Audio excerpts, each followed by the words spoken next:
belief is this state of being convinced that a proposition is true or likely true. It's everything that I try to do, I tend to view in the form of propositional reasoning. So when we talk about the narrative. Yeah, that's a problem, by the way. Okay. Yeah, well, you can't reduce the world to a set of propositions. Why not? Oh. Look. Show me something that is true in the world that is not a proposition. That like you an cannot explicit, put in the statable proposition? Something that is demonstrably true that I could not put in a proposition. Oh, that's easy. You Okay. sure you want to go there? I'm not afraid of anything. Okay. Okay. If I'm wrong, I want to know I'm wrong. But Yeah. I'm trying to, for years I had this thing going where people would say, oh, and this is kind of what we're getting at from a different angle. I would say they would be afraid of what we would lose if we lost religion. And I basically said, demonstrate to me any benefit. Oh, you'd lose art and poetry and drama and narrative and story. Are there no godless artists and poets? Well, there are artists and poets who think they're godless. So we might have crossed over into a problem area because no doubt. I can't draw for crap, although I do draw during the show. But one of the individuals who came to the show the other night handed me something that she had spent a great deal of time drawing. She's a wonderful artist. I'm very grateful to get it. And, while I pretend to read minds on stage, I constantly acknowledge that I can't actually read minds. So I can't tell you whether or not she actually believes in a God, but I can tell you that I actually don't believe in a God, and I could write But you act poetry. like you do. Huh? But you act like you do. That's why you didn't want to throw poor Sam off the stage. No, now you're making a claim. Okay, so I'm telling you I don't believe there's a God, and your response to that is, I really do, because I have a moral sense. But my moral sense is utterly without any appeal to a God. Explicitly. Or implicitly. Maybe. That's not so obvious. Okay, it's really because you regard Sam Harris as an implicitly valuable entity. Because otherwise you'd just throw him off the stage. And then the question is, well, just exactly why is he an implicitly valuable entity? What's your metaphysics of that? I don't think he's implicitly valuable in the sense,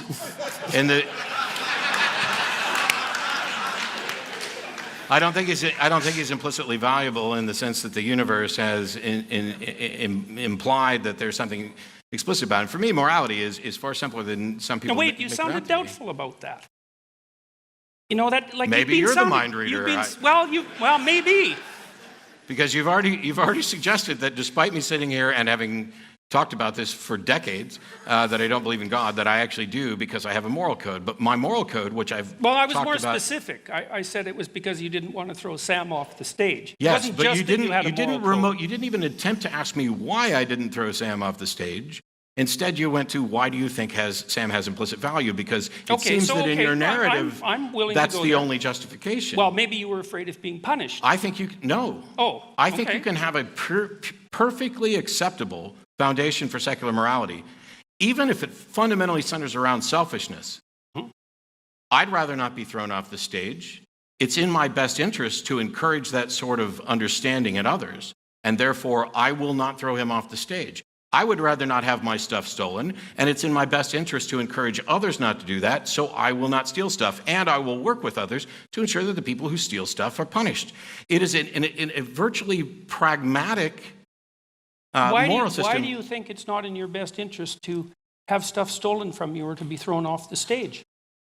Why is it not in my best interest? Yeah. No, you don't get to think, oh, that's self-evident. It's like nothing's self-evident to the skeptic. Let's keep that in mind. Oh. Well, so... Because if we're going to get skeptical here, we might as well go all the way to the bottom. So for Sam and I, the foundations, and we're not the only ones, but I tend to reference Sam just because if I say this, then somebody will say, well, that's exactly what Sam Harris says, except that, I was given this lecture before he wrote his book. But his book is better than my lecture, so read his book. When I talk about this, I'm talking about well-being is the language that Sam uses. Oh, Sad. I don't care whether or not somebody else considers that morality. I would think at a minimum, would you and I agree that That whole well-being thing, man, as a basis for a metaphysics, that's just a non-starter. We're not basing metaphysics on it. Sam is. No, he's not. Yes, he is, because he's out to maximize well-being. You can take it up with Sam. Well, okay, sorry. Do you think I'm wrong about that claim? That's what I understood. I don't think Sam's saying anything metaphysical about it. I think so. Here's the thing: we are physical beings. Well, it's his fundamental claim, so it's sort of at the basis of his ethic. And so he says, well, we should work to maximize people's well-being, or at least to. More, he does a bit more than that, because he says we should minimize their suffering. He's not maximize, minimize in this sense of simple consequentialism. Let me do this. Okay. We're physical beings in a physical universe, and the laws that dictate how things work in the universe, they are the ultimate arbiters of what is or isn't in our best interest, whether we know it or not. So, for example, so far as I can tell... Then why do you need free will?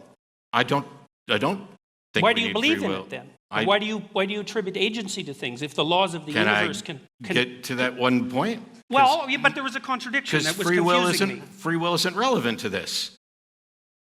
It is if the laws of the universe are what are dictating what's good for us. No, because if you chop off my head, that is clearly not good for me.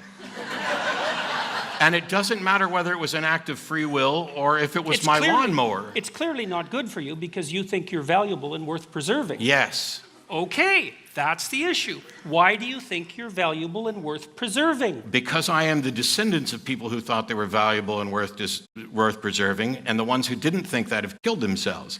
But this is not a statement about... This is not a statement about intrinsic value. I don't know. Yes, I think it is. Okay, but I think it is. Okay. The reason that we talk about this in terms of well-being is because irrespective of whether or not I care about well-being, there are facts about well-being. Sure, let's hear them, man. Line those suckers up. If you chop off my head, it's in contradiction to my well-being. I mean, but the point... No, I wasn't willing to grant that, actually. Okay. I'm saying that's a metaphysical presupposition. You're just saying I have to accept that. No, I'm not telling you at all what to accept. Sure you are. You're saying that your death would be wrong. I'm trying to explain what my position is. Okay, but you said that wouldn't be in accordance with your well-being.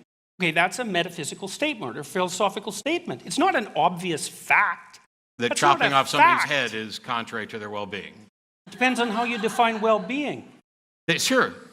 Yeah, but it matters. But if you define well-being as this glass of water, we're no longer talking about the same thing. Well, you can define well-being. That's fine. That's what I'm waiting for. This is what I'm... Well, you can't do it. You can't define well-being. Well, then why should I try? I certainly can't do it if you keep telling me I can't do it. Okay, sorry. Okay, I'll back off. Go ahead. I'm all ears. So, the primary objection to mine and Sam's position that keeps coming back is, why should anybody care about well-being? And we both will acknowledge that this is, in fact, a subjective preference. There are people who are going to care about well-being, there are people who aren't. The second objection is that well-being is not clearly defined. Both of us have acknowledged this. It's not as if we're saying we have all the answers to how to go about living a better life. We're just saying that however we're going to define well-being, which is, I say you can start with a couple of foundations. You can start with death is preferable to life, but you don't get very far that way. And stop suffering. Well, no, I'm saying you could start with death is preferable to life, but you don't get very far that way because... Yeah, you do. You stop suffering. You just die. Yes. Right, so you can start with the presupposition. Except that when you're dead, you're not being, so there's no well-being. No, well, that's...